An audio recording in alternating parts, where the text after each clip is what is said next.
তোমরা কই? এই যে আমি গেলাম, আমার আসতে 2-3 দিন সময় লাগবে। আর ছোট ভাই কি বাসায়? ব্যবসার কাজে একটু বাইরে গেছে। আচ্ছা ঠিক আছে, ছোট ভাইরা আসলে বইলো যে আমি 3 দিনের সফরে গেলাম, আর আসতে আমার 3 দিন লাগবে, আর তোমরা সাবধানে থেকো, ঠিক আছে? আচ্ছা গেলাম আচ্ছা, তাহলে। ঠিক আছে।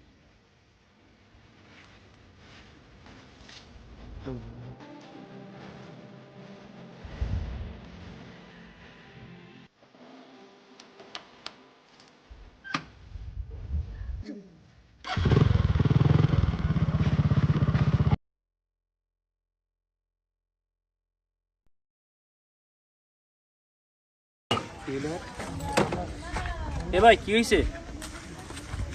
এ ভাই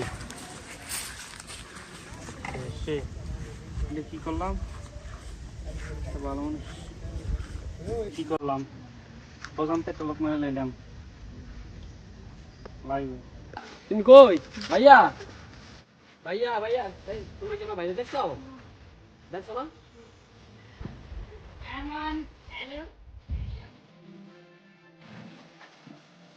আমার কি হয়েছে? এখন শুরু হয়েছে কেন? হ্যাঁ মনে নাও আমি এই যে ভাইয়া, একটু দাঁড়ান, একটু দাঁড়ান। হ্যাঁ ভাই আপনার ভাই সম্ভবত মারা গেছে। কি গনি এটা? হ্যাঁ, আপনার ভাই পিস্তল খাইয়া আমার মোটরসাইকেলে পড়ছিল। আমি অনিচ্ছাকৃতভাবে ধরছি, পরে পড়ে গেছে, পড়ে গিয়ে মারা গেছে। তোমার বাইরে মেলে সস আয় তোরা আমি যে নেতা হয়ে দম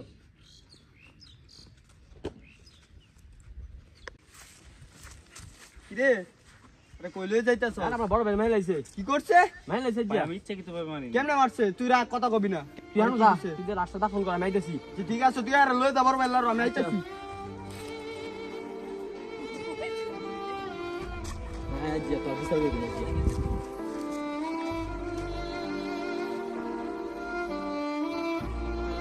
আবার কি মাছ মাছ তো বুঝতে পারবি আদাব ভাই কিসে ভাই তাই আমার বড় ভাই মেলে আইছে কি কোন মারছে মানে কেন মারছে? ভাই আমার বড় ভাইয়ের লাশটা আমি বাড়িতে রাখি আইছি। আর বিচার হইব পরে আমি আমার বড় ভাইয়ের লাশ দাফন করব। হ্যাঁ হ্যাঁ যে ঠিক আছে সবাই ধৈর্য ধরে বিচার হইব, সবাই উচিত বিচার হইব। বসো বসো।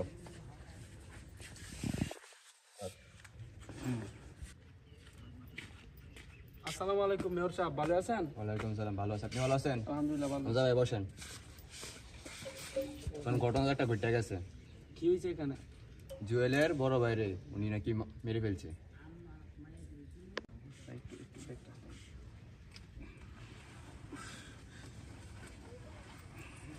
কি মেরে ফেলছে? তোমার বাইকে মারছে, তোমরা কি দেখছো নিজ চোখে? না আমি তো দেখি নাই, কিন্তু জুয়েল ভাই দেখছে। জুয়েল ভাই আমার কাছে বলছে যে আয় নাকি আমার বাইরে মারছে। মন রাখ পাহাড়ে কত আস্তে রিল্যাক্স। আপনি কোশ্চেন দেখে আর মারলাম না। তুমি শান্ত হয়ে বসো। জুয়েল, ঘটনাটা কি হয়েছে ঘুরে বলো তো। জুয়েল, তুমি কি নিজ চোখে দেখছো তোমার ভাইকে মারতে?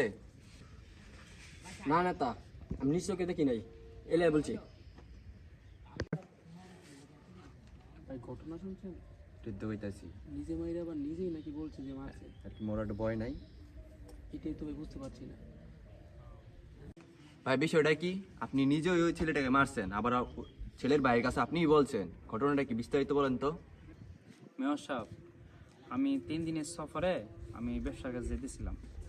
যখন যাইতেছিলাম তখন মোটরসাইকেল যখন স্টার্ট দিলাম, তখন ওর ভাই পিস্তল খাইয়া আমার মোটরসাইকেলের উপরে এসে পড়ছে। তখন আমি অনিচ্ছাকৃতভাবে ওরে এরকম করছি, হালকা মৃদুভাবে একটু ধাক্কা দিচ্ছি। আমি নিজে ইচ্ছা ওরা মারার লাগেও দেখা দিইনি, পড়ে যাওয়ার লাগেও দেখা দিইনি। কিন্তু উনি যে অসুস্থ তা আমি জানতাম না। পরবর্তীতে পড়ার সাথে সাথে উনি মারা গেছে। যখন মারা গেছে তখন ওনাকে মানে আমি ভাবছি না মারা যাইব। ঠিক সেই টাইমে দেখলাম ওনার ভাইয়ের দিকে আসতেছে, তখন ওনার ভাইকে সত্য কথা বললাম। কেননা আমি যদি তখন সত্য কথা না বলতাম, তাহলে হাসরের ময়দানে আমি আমার আল্লাহর কাছে দায়ী থাকতাম একটা মৃত্যু রিয়া লেগে, যে আমি মেরে ফেলাইছি কিন্তু বলি নেই। আমি পারতাম এই জায়গা থেকে ফলাই দিতে, কিন্তু আমি নিজের বিবেকের কাছে আটকা পড়ে গেছিলাম। জল ভাই, উনি তো বললো আপনার ভাই অসুস্থ ছিল, তো সত্যি কি এটা? হ্যাঁ ভাই, আমার ভাই 3 মাস ধরে অসুস্থ। ডাক্তার সাহেব বলছে ক্যান্সার, বেশি দিন বাঁচবে না। আচ্ছা হুজুর, এখন বলেন তো এটা কি বিচার করা যায়? এখন ইসলাম বলছে হত্যার বদলে হত্যা। তো যেহেতু ওকে মারছে, ও অসুস্থ নাকি এগুলো দেখার বিষয় না, ওকেও হত্যা করতে হবে। আবার ইসলাম এটাকে অনেক সহজও করেছে। যদি তার উপর এটা বেইনসাফি করা হয় অথবা জুলুম করা হয়, তাহলে যদি তার আপনজনেরা তাকে মাফ করে দেয়, তাহলে এটা মাফ করে দেওয়া যেতে পারে। জুয়েল ভাই আর নাজমুল ভাই, উনি তো ইচ্ছাকৃতভাবে আপনার ভাইদেরকে হত্যা করেনি, তো আপনারা যদি ওকে ক্ষমা করে দেন তাহলে ওকে মাফ করা যাবে। তো আপনারা কি বলেন?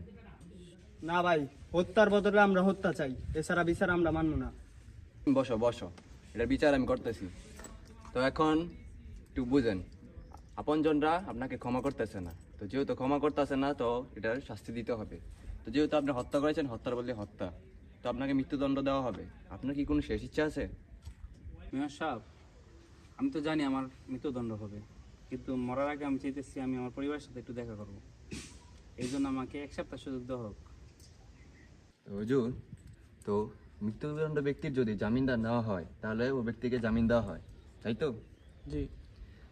তাহলে আবার আমি এটাও জানি যে ওই জামিনদার যদি জামিনদার যদি নেওয়া হয়েছে, যদি আসামি সঠিক সময় না আসে তাহলে ওই জামিনদারকে শাস্তি দেওয়া হবে, তাই তো? জি জি। আচ্ছা হুজুর, তাহলে যেহেতু 1 সপ্তাহ সময় চাইছে, তোকে 1 সপ্তাহ সময় দেওয়া হোক। তো আপনি এক কাজ করেন, ওর জন্য একটা জামিনদার বার করেন। তো মুসাফির ভাই, তো আপনার বদলে কে জামিনদার হবে? আচ্ছা, আপনারা তো এখানে অনেকগুলো ভাই আছেন, আমি আপনাদেরকে কথা দিচ্ছি যে আমি সঠিক টাইমের মধ্যে আসব। আপনারা কে আমার জামিনদার হবেন?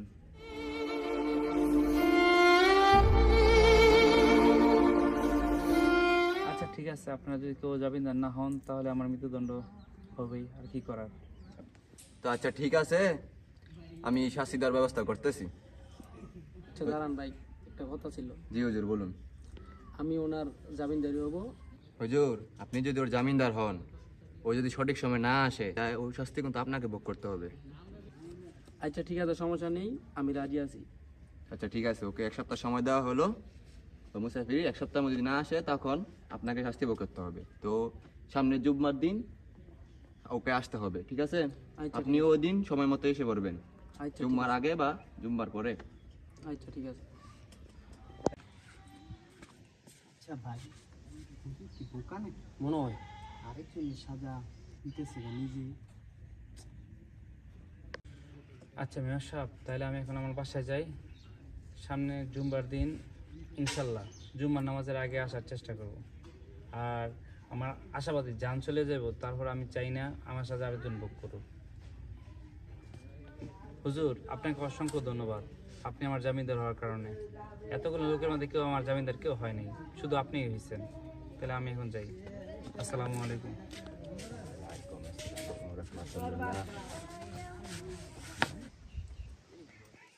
ওগো, তোমরা কোথায়? ছোট ভাইয়ের বউ কই? ঘরে।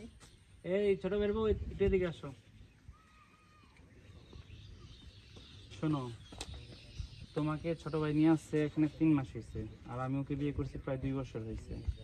মানে তোমাদের দুজনের সাথে এই দীর্ঘ সময়ের মধ্যে যদি কোনো ভুল প্রাপ্তি করে থাকি তাহলে আমাকে ক্ষমা করে দিও।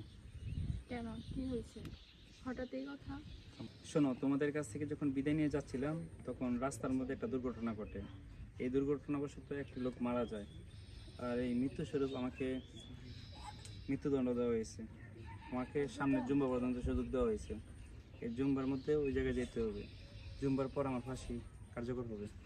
তাই তোমাদের সাথে এভাবে কথা বলতেছি। আল্লাহ, আমি এটা কি শুনলাম? বোন কান্না করো না। ভাইয়া, তুমি শুক্রবারে যাইবা না, আর যদি তুমি না যাও তাহলে কেউ তোমাকে এত দূর থেকে পাইবো না। শোনো বোন, আমি যদি না যাই এত দূরে আমাকে হয়তো ওরা পাইবে না, কিন্তু হাসরের ময়দানে যখন আমার আল্লাহ আমাকে ধরবে এই মৃত্যুদণ্ডের জন্য, তখন আমার শাস্তি যে কত ভয়ানক হবে আমি নিজেও জানি না। আর ওই জায়গাটা বাতে দিলাম, আমাকে একজন লোক বিশ্বাস করেছে এবং বিশ্বাস করে আমার জামিনদার হয়েছে। আমি যদি সঠিক সময় না যাই তাহলে ওই লোককে মৃত্যুদণ্ড দেওয়া হবে। তোমরা কি চাও যে আমার জন্য আরেকটা নিষ্পাপ লোক মৃত্যুদণ্ড হোক? তাছাড়া হাসরের ময়দানের মধ্যে যদি কোনো মুসলিম ভাই বলে যে তোমার আরেক মুসলিম ভাই তোমার জন্য জামিনদার হয়েছে, কিন্তু তুমি তার আমানতের খেয়ানত করছো, ও তোমার জামিনদার হয়েছে কিন্তু তুমি তা মানো নেই, তুমি তার সাথে কথার খেলাপ করছো, তাহলে তো আরেকটা শাস্তি হবে আমার। সুতরাং এত শাস্তি ভোগ করার থেকে পৃথিবী জীবনে একবার না হয় শাস্তি ভোগ করলাম। আচ্ছা ছোট বোন, তুমি এক কাজ করো, আমি তো থাকবো না, তুমি তোমার বড় বোনকে দিকে রাখবা আর তুমি নিজেকে কন্ট্রোল করার চেষ্টা করবা। তাহলে আমি আজকে যাইলাম।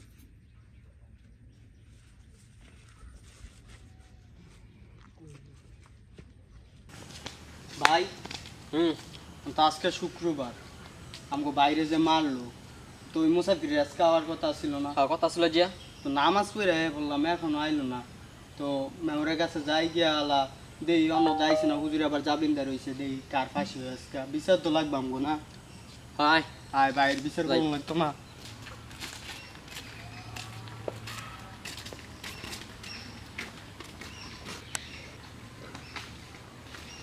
সালামুল্লাহ মেয়র সাহেব, আজকে তো বিচারের কথা ছিল। হ্যাঁ আমার তো মনে আছে, এই জন্য তো আমি যাচ্ছি। তো মুসাফির কি আসে নাই? না তো মুস্তাফির কোনো খবর নাই, জুমার নামাজে আগে আসার কথা ছিল, তা তো কোনো খবর নাই। নামাজ পড়ে এসে বলছি। তো ওর সময় ছিল জুম্মা নামাজ পর্যন্তই। হ্যাঁ তো যেহেতু আসে নাই তো জামিনদারকে ধরতে হবে।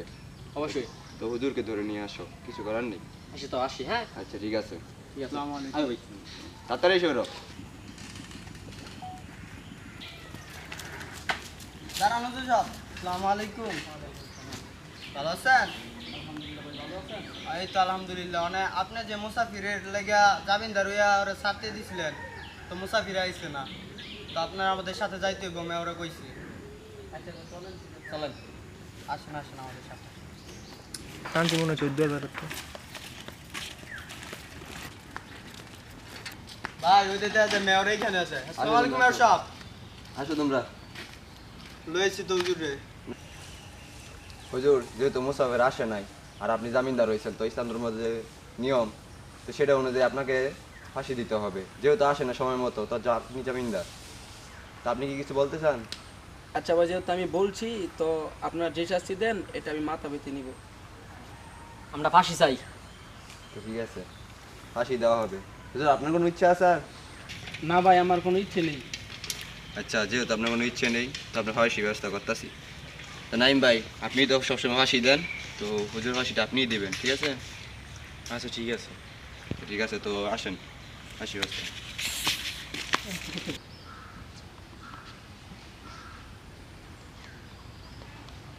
আল্লাহ, জীবনে কত মানুষের ফাঁসি দিলাম, এই হুজুরটার ফাঁসি দিতে আমার মনটা একটু দেখুন। আল্লাহ তুমি আমার মাফ করে দিও।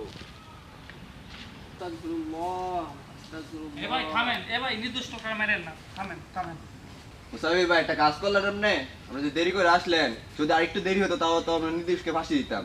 ভাই আমি সঠিক টাইমে আসতে ছিলাম, হঠাৎ করে রাস্তার মধ্যে একটা রোড অ্যাক্সিডেন্ট হয়েছে, এই হাসপাতালের মধ্যে মগ্ন অবস্থায় ছিলাম, এই জন্য আমি বলতে পারছি না। আমি সকালেই এনে থাকতাম, কিন্তু অ্যাক্সিডেন্টটা হওয়ার কারণে যখন আমার জ্ঞান ফিরছে আমি তাড়াহুড়ো করে এনে আসছি, কারণ আমি জানি আমার এক জামানত ভাই একটা আছে, আমার যে ভাই আমাকে বিশ্বাস করে আমার জামিনদার রয়েছে, আমি যাই না মনে এই ভাইটার যত ক্ষতি হয় এটা আমি চাই না, এই জন্য আমি এসে পড়ছি। একটু দেরি হয়েছে হয়তো, এই জন্য আমি আন্তরিকভাবে দুঃখিত। যাই হোক, ওনার কিছু হয় নাই, সেটাই ভালো। তাই যদি আপনি আসতেন তো আপনারই ফাঁসি হবে। আচ্ছা ঠিক হুজুরকে আছে। ছেড়ে দাও। ভাই এদিকে আয় তো একটু।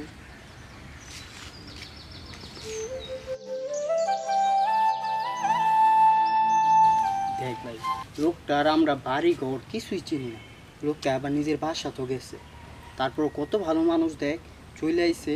এখন কি কস, তুই কি করবি? মাফ করে দিই, লোকটা আল্লাহকে ভয় পায়। আমরা এই লোকটা যদি ফাঁসি দিই তাহলে মনে করো আল্লাহ খুশি হইতো না, আর দুনিয়া থেকে মার মতো উঠতে পড়বো। আর আমরা মাফ করে দিই ভাইটারে। ঠিকই কইছিস, এমনিও তো আমাদের ভাই অসুস্থ আছিল। হ্যাঁ এখন যদি আমরা লোকটারে মাফ না করি তো মনে কর মানুষের প্রতি মানুষের বিশ্বাসটা উঠতে পড়বো। আয় আমরা মাফ করে দিই। মাফ করে দিলাম। আচ্ছা ঠিক আছে। তো নাইম ভাই, তো এবার আসল গুনাহগার আইছে, তো আপনি ফাঁসির ব্যবস্থা করেন, ফাঁসি দেন। ঠিক আছে। জল্লাদ ভাই থামেন। ভাই থামেন তো, কিসে ভাই? ভাই আমাদের ভাইয়ের খুনিকে আমরা মাফ করে দিছি, আপনারাও মাফ করে দিন। মাফ করে দেন। তো মাফ করে দিছে যেহেতু, তো প্রথমে কি হয়েছে, এখন কেন মাফ করতেছো? ওই কত সরল লোক, আপনি একবার ভাবছেন কেউ কি মৃত্যুর কথা স্মরণ করে আবার চলে আসে এভাবে গিয়েও? এই জন্য আমরা মাফ করে দিছি। আমরা মানবতা থেকে খুশি হয়েছি, ওকে মাফ করে দিয়েছি, আপনারা মাফ করে দিন। ঠিক আছে, যেহেতু তোমরা মাফ করে দিছো তোমাদের ভাই, ঠিক আছে, ওকে মাফ করে দেওয়া হলো। ঠিক আছে ভাই আপনাকে মাফ করে দেওয়া হলো। ধন্যবাদ ভাই।